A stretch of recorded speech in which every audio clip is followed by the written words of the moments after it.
สวัสดีครับสวัสดีครับพ่อแม่พี่น้อง FC ไทยลาวเมอร์สุขคนมื้อนี้ก็มาพบมาพ่อกระบอกต้นอีกแล้วทุกคนวันนี้เป็นวันที่19พฤษภาคมปีพศ2568มาพบมาพ่อกระบอกต้นตอนบ่ายๆทุกคนเนาะตอนนี้กระบอกต้นเลิกงานแล้ว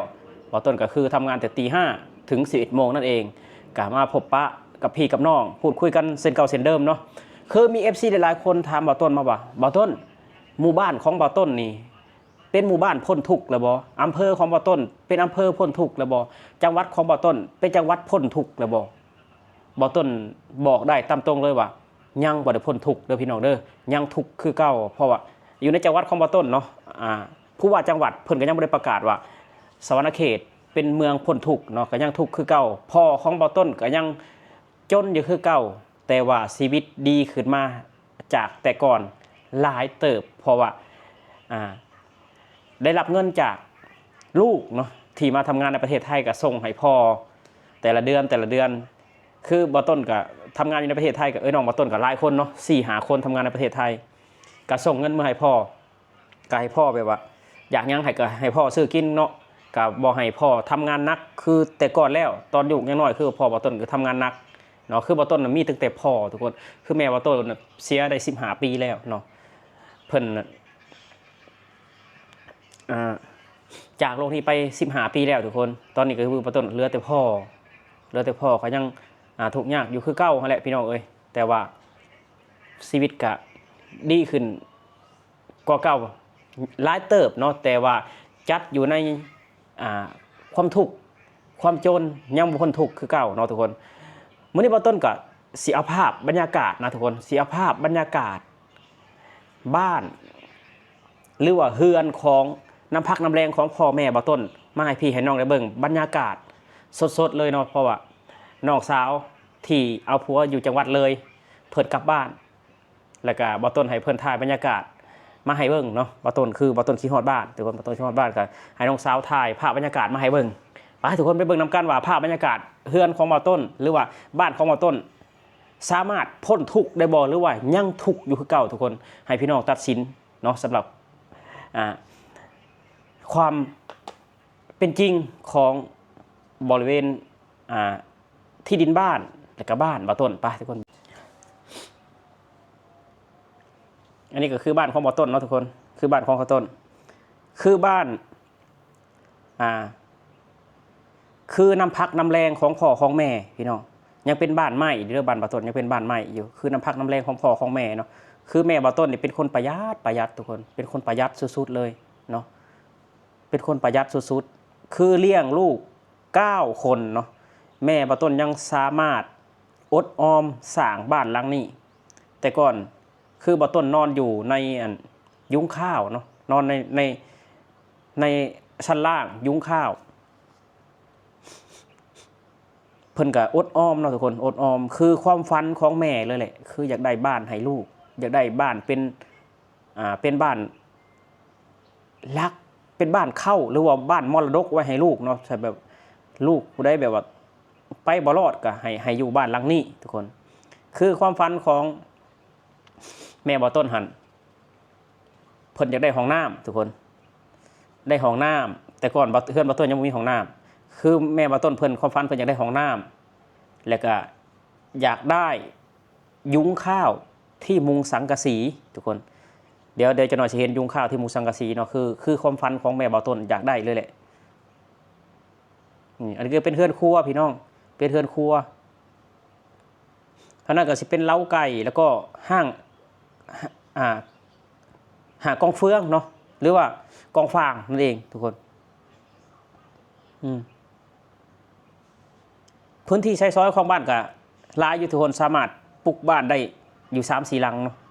คือบ้านหลังนี้นี่ตอนนี้คือยังบ่มีคนอยู่เนาะบ่มีคนอยู่เพราะว่าบ่ต้นก็อยู่ในกรุงเทพนี่นะพี่น้องบ่ต้น6 คนแล้วก็อ้ายเอื้อยน้องอยู่บ้านก็ไปแบบว่าสร้าง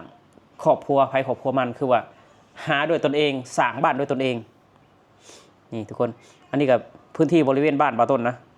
คือพ่อของบ่ต้นกับเพิ่นก็ไปอยู่บ้านของน้องสาวเพราะว่าน้องสาวมาอยู่น้ำพัวอยู่น้ำลูกที่จังหวัดนครสวรรค์เนาะน้องสาวผู้ พูดทิศกันกับบ่อต้นเนาะนี่ทุกคนยุ้งข้าวเนาะคือความฝันของแม่เลยแหละทุกคนยุ้งข้าวตรงที่มีต้นมะพร้าวความฝันของแม่เลยเนาะยุ้งข้าวหลังจากแม่สร้างยุ้งข้าวเสร็จแม่ก็เก็บเงินแล้วก็สร้างห้องน้ำหลังจากสร้างห้องน้ำเสร็จบ่พอ1 ปีแม่บ่ต้นก็จากโลกนี้ไปทุกคนแม่บ่ต้นก็จากโลกนี้ไปนี่ห้องน้ำจะเป็นสีออกขาวๆสีชมพูทุกคนนี่คือห้องน้ำคือห้องน้ำน้ำพักน้ำแรงของพ่อของแม่บ่ต้นเฮ็ดนี่คือยุ้งข้าวครับทุกคนยุ้งข้าวแม่เพิ่นอยากได้ยุ้งข้าวที่มุงสังกะสีแล้วก็ใหญ่ๆนิดนึงคนโบราณเพิ่นสิอยากได้แบบนี้เนาะคืออยากได้ยุ้งข้าวแบบที่มุงสังกะสี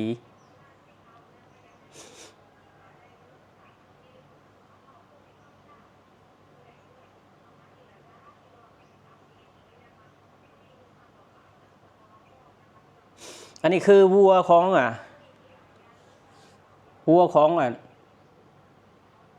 น้องสาวแล้ววัวของพี่สาวเนาะ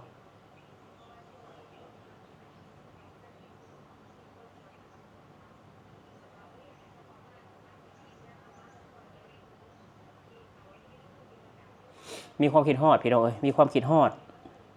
บ้านมีความคิดฮอดแม่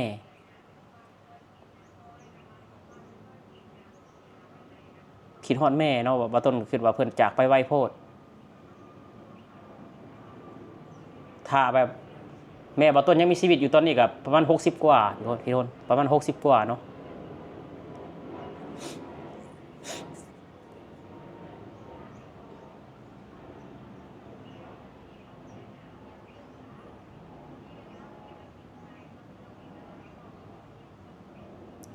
คือว่าวัวที่ชาวบ้านเลี้ยงยังเป็นวัวกระโดนเนาะภาษาอีสานเพิ่นว่าวัวกระโดนนี่ทุกคนนี่บริเวณบ้านของบ่อต้นได้ห้องน้ำสีชมพูทุกคนห้องน้ำอันนี้คือเสาไฟเนาะเสาไฟก็ยังเป็นเสาไม้เด้อพี่น้องเด้อเสาไฟฟ้าอันนี้คือบ้านของบ่อต้นนี่บ้านน้ำพักน้ำแรงของพ่อของแม่บ่อต้นที่ประหยัดสู่ซนเนาะพากันสร้างไว้ให้ลูกอยากมีให้ลูกคือแม่บ่อต้นก็คือที่บ่อต้นว่ามาแหละเป็นคนที่ประหยัดสุดๆแล้วแม่บ่อต้นประหยัดเป็นคนที่อยากได้อยากมีไว้ให้ลูกอันนี้คือห้องน้ำทุกคนห้องน้ำคือแม่บ่อต้นสร้างห้องน้ำต้นนี้เสร็จเนาะผ่านมา1 ปีแม่บ่อต้นเพิ่นก็เสียแม่บ่อต้นเพิ่นก็เสีย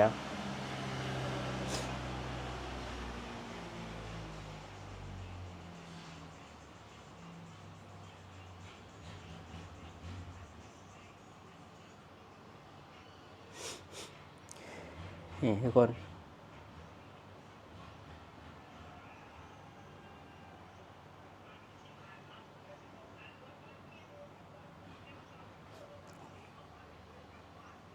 คือบ่มีไผอยู่เลยเนาะบ้านนี่คือพ่อก็โดนเพิ่นมานอนเทื่อนึงเพิ่นก็ไปนอนเฝ้าเฮือนให้ลูกสาวเพิ่นพ่อบ่ต้นนี่ครับทุกคนบันไดก็จะเป็นแบบนี้ครับเนาะบันไดก็จะเป็นแบบนี้ถ้าผู้ใดแบบว่า FC คนใดแบบว่าสิไปอยากไปเที่ยวกับบ่ต้นก็ไปได้นะทุกคนไปได้เนาะบ่ต้นสิพาไปหลังจากเบิ่งแล้วเป็นยังไงพี่น้องหลังจากเบิ่งแล้วก็สามารถว่าเป็นเมืองพ้นทุกข์ได้อยู่บ่สามารถว่าเป็นบ้านพ้นทุกข์ได้อยู่บ่เนาะสำหรับบ่ต้นแล้วคือว่าคือสภาพนี่เนาะคือสภาพนี่ถนนก็แบบนี้ทุกคนถนนก็แบบนี้คือผ่านมาแล้วตั้งแต่แม่บ่ต้นเสียชีวิตก็15 ปีสภาพยังคือเก่าสภาพเนาะถนนหนทางยังคือเก่าแต่ว่าคือบ้านคือเรือนของบ่ต้นก็ยังคือเก่าแหละเพราะว่าบ่มีผู้ใดอาศัยอยู่ทุกคนบ่มีผู้ใดอาศัยอยู่คือบ่ต้นก็คือมาอยู่กับแฟนเนาะอยู่อีกจังหวัดนึงแล้วก็บ่ต้นก็คือซื้อที่แล้วก็สร้างบ้านเป็นของตัวเองสร้างบ้านเป็นของตัวเองเนาะบ่ต้นก็คิดว่าสิอาศัยอยู่บ้านแฟนเลยเนาะบ่ได้เมื่อแบบว่าอยู่บ้านเกิดก็โดนเฮาก็เมื่อเทื่อนึงเนาะคือบ่ต้นนี่ปีหนึ่งต้องเมื่อหาพ่อครั้งหนึ่งเนาะปีหนึ่งครั้งหนึ่งส่วนมากแล้วบ่ต้นสิกลับช่วงมกราเนาะช่วงปีใหม่คือมีความคิดฮอดพี่น้องคือมีความคิดฮอดมันผูกพัน ผูกพันอย่างน้อยๆเนาะได้เมื่อนอนบ้านเกิดคืน1-2 คืนบ่ต้นว่าก็ยังดีเนาะบ่ต้นคิดคือบ่คือคนอื่นคิดฮอดพี่น้องคิดฮอดสำหรับคลิปนี้เนาะทุกคนบ่ต้นก็สิอำลาพาจากพี่จากน้องไปแล้วนี่แหละคือภาพบรรยากาศบ้านเกิดของบ่ต้นเนาะที่ยังบ่ได้เป็นบ้านพ้นทุกข์ที่ยังบ่ได้เป็นเมืองพ้นทุกข์ที่ยังบ่ได้ประกาศว่าเป็นจังหวัดพ้นทุกข์เนาะก็ยังประชาชนก็ยังทุกข์อยู่คือเก่านะถ้าแบบว่าตามความจริงก็คือทุกข์ยังทุกข์เนาะถ้าว่าเป็นเมืองพ้นทุกข์ก็คือว่าถนนต้องปูคอนกรีตชีวิตกันไปอยู่ต้องดีเนาะเสาไฟฟ้ากับบ่มีเสาไม้เนาะอันนี้คือยังเป็นเสาไม้อยู่เด้อพี่น้องเด้อสำหรับคลิปนี้บ่ต้นเขากล่าวคำว่าสวัสดีครับผม